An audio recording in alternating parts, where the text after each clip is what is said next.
errealitate virtuala areagotua, denetarik izango dugu, berriz Zentauro honetan. Parisen kokatu duzu liburua? Bai, Parisen, baina ez gaur egungo Parisen, baizik eta etorkizuneko Paris batean.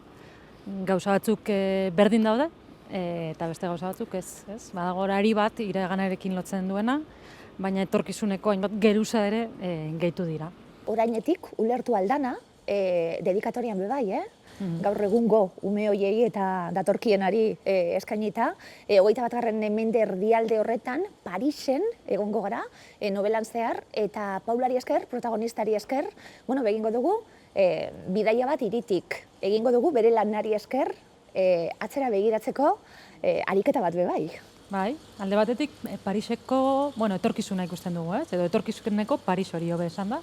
Zeinetan adibidez, ez dagoen kotxerik, bestelako garraio bideak erabiltzen diren, ez dago jende askorik kalean, turismoa desagertu delako, eta hainbat gauza arraroak egingo zaizkigu, desberdinak.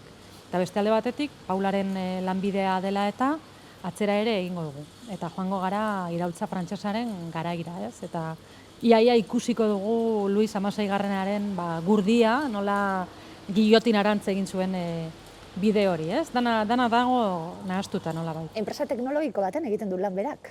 Bai, errealitate virtuala deitzen den hori, eduki horiek ekoizten nola bait. Idazle moduko bat dela pentsatu dezakegu. Ez du idazten, hitzekin, baizik eta irudi digital horiek, gerora esperientzia inmersibo bihurtuko den hori, diseinatzen, imaginatzen eta irudikatzen. Metabertso horretan sartuta, aitzakia zuretzat, esan dugu, irudimen ariketa bat sekulakoa, Katixa. Bestak beste, kokatu behar garalako, 21. mende erdialde horretan, metaberso horretan, teknologia berrietan, testuingurua jarri.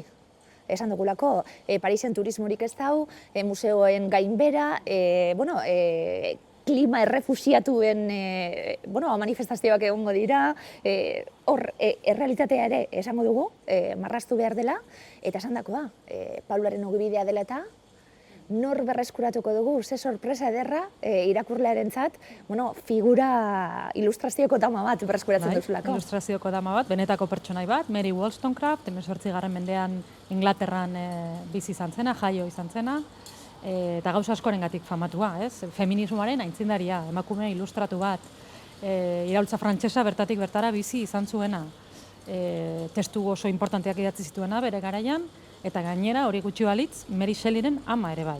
Beraz, bai, pertsonai erabat nobeleskoa, erabat interesgarria eta zirraragarria, nik nahi nuena ekarri liburu batera, nik nahi niona bizitza eman nolabait, eta hori zen ere gutizietako bat.